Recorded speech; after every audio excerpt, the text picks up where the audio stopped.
magkabilang mundo. Totoo nga pala yung sabi nila, no? Hindi nga pala biro ang magmahal ng isang taong malayo sa'yo.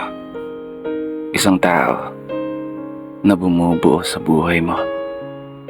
Nagpapasaya, nagpapangiti. At isang tao na nagbibigay ng kulay sa magulong mong mundo. Taong naghahatid ng lakas at gana para bumangon ka sa kada umaga. Kahit pa boses niya lang, sapat na. O makita mo lang siyang umingiti sa camera, solve na solve ka na.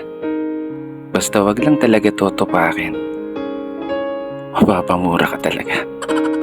Pero seryoso, hindi lahat ng relasyon palaging masaya.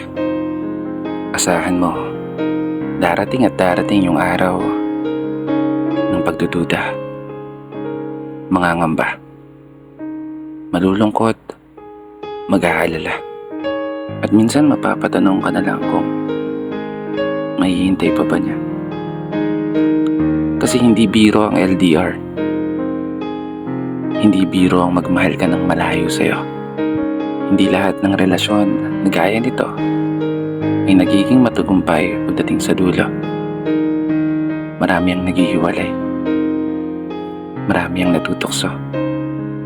Marami ng mga pangako ang napako. Kasabay ang unti-unting pagbabago sa paglipas ng panahon. Ganyan pag LDR. Pero hindi naman lahat. Kasi bandang huli, nasa tao pa rin yan. Nakabase pa rin yan kung gaano mo kamahal ng isang tao at kung hanggang saan mo kayang panindigan yung mga pangako na siya lang ang uuwian.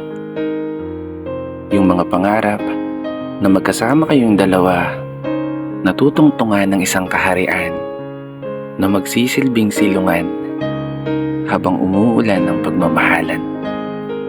Na tanging siya at ikaw ang magiging kamahalan na magsasama sa hirap at ginawa habang buhay, palagi, balang araw. Dito na nagtatapos. Kaya isang pagpupugay para sa lahat ng mga tao na patuloy na nagmamahal kahit pa sa magkabilang mundo.